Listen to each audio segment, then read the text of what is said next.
Assalamualaikum warahmatullahi wabarakatuh. Kami dari kelompok 13 akan mempresentasikan hasil makalah kami yang berjudul Pengelolaan Kelas yang Efektif. Video ini dibuat guna untuk memenuhi tugas mata kuliah Psikologi Pendidikan dengan dosen pengampu Dr. Dewi Purnamasari MPD. Perkenalkan, saya Mita Rahayu dengan NIM 205710006 dan rekan saya Sintika Putri dengan NIM 205710013 dan Yolanda Lareza dengan NIM 205710020. A. Pengertian dan tujuan pengelolaan kelas. Yang pertama, pengertian pengelolaan kelas. Pengelolaan kelas terdiri dari dua kata, yakni kata pengelolaan dan kata kelas. Kata pengelolaan memiliki makna yang sama dengan manajemen dalam bahasa Inggris, selanjutnya dalam bahasa Indonesia menjadi manajemen. Menurut Saiful, segala manajemen adalah serangkaian kegiatan pendayagunaan segala sumber daya secara efektif untuk mencapai suatu tujuan. Kelas adalah ruangan yang dibatasi oleh 4 dinding, tempat sejumlah siswa berkumpul untuk mengikuti proses pembelajaran. Menurut Saiful Bahri Jammah, pengelolaan kelas adalah keterampilan guru menciptakan dan memelihara kondisi belajar yang optimal dan mengembalikannya bila terjadi gangguan dalam proses interaksi edukatif. Selanjutnya, tujuan pengelolaan kelas. Yang pertama, mewujudkan situasi dan kondisi kelas baik secara lingkungan belajar maupun sebagai kelompok belajar yang memungkinkan siswa untuk mengembangkan kemampuan semaksimal mungkin. Yang kedua, menghilangkan berbagai hambatan yang dapat menghalangi terwujudnya interaksi pembelajaran. Yang ketiga, menyediakan dan mengatur fasilitas serta perabot belajar yang mendukung dan memungkinkan siswa belajar sesuai dengan lingkungan sosial, emosional, dan intelektual siswa dalam kelas. Yang menurut Nur Hasnawati, tujuan pengelolaan kelas yaitu yang pertama, mendorong siswa untuk mengembangkan tanggung jawab individu terhadap tingkah lakunya.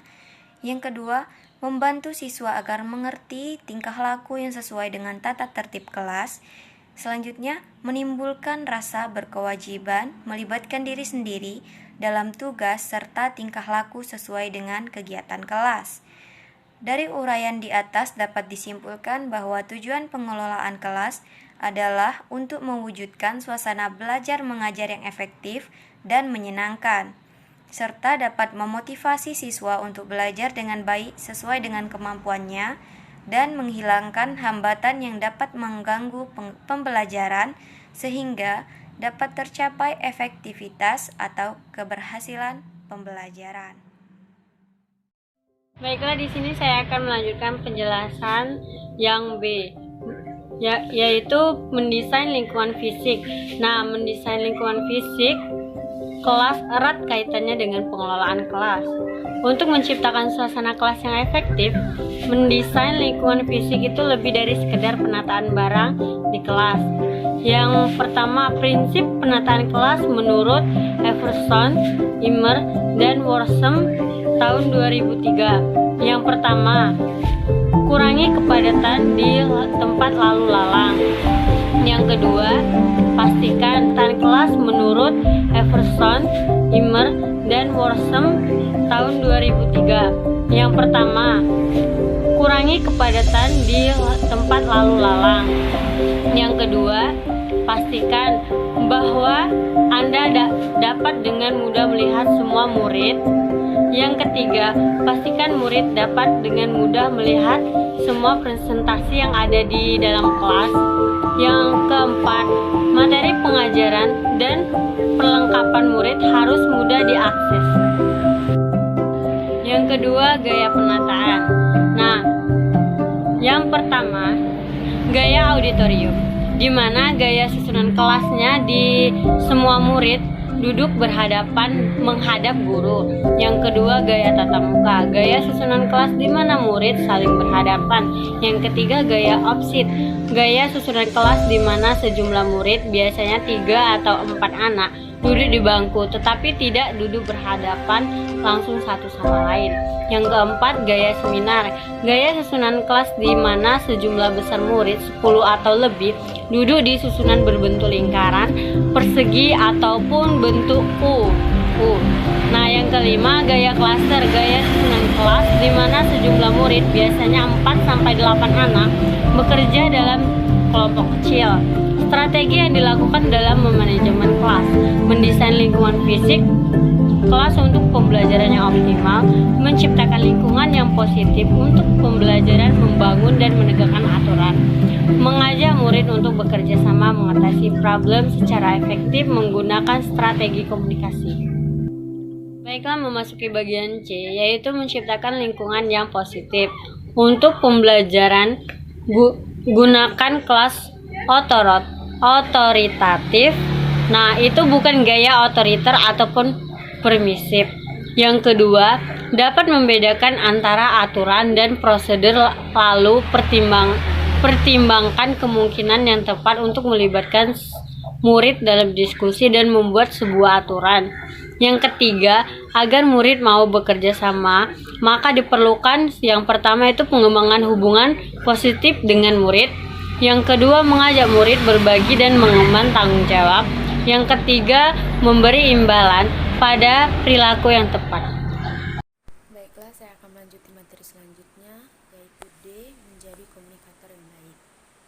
Pertama, apa tujuan komunikator Anda? Ini adalah langkah pertama yang sangat penting. Anda harus dapat mendefinisikan tujuan yang Anda miliki dan memastikan pendengar mengerti tentang tujuan Anda berkomunikasi. Kedua, jangan lupa membuat struktur pemikiran. Struktur pemikiran sangat penting untuk diterapkan dalam berkomunikasi. Anda harus pintar dalam menguraikan cerita Anda. Sebagai contoh, tentukan poin penting yang akan Anda katakan di awal pembicaraan dan poin lain yang mungkin dapat Anda sisihkan di belakang sebagai sebuah kesimpulan dari semua poin-poin yang ada. Ketiga, kenali pendengar Anda. Dengan berkembang teknologi seperti sekarang, hal yang Anda sampaikan bisa didengar oleh jutaan orang di luar sana dan dari berbagai belahan di dunia. Nah, jika Anda ingin menjadi seseorang yang tidak hanya berpengaruh bagi orang-orang di sekitar Anda, namun juga kepada orang-orang di luar jangkauan Anda, ini saat yang tepat bagi Anda untuk lebih mengenal dan memahami latar belakang para pendengar Anda. E. Menghadapi perilaku bermasalah menurut Sentrop. Pertama, Epson 2003 dalam Sentrop 2008 membedakan dua bentuk intervensi dalam menangani perilaku bermasalah, yaitu intervensi minor dan intervensi moderat. Beberapa problem yang ditangani dalam intervensi minor adalah perilaku yang biasanya mengganggu aktivitas kelas dan proses belajar mengajar.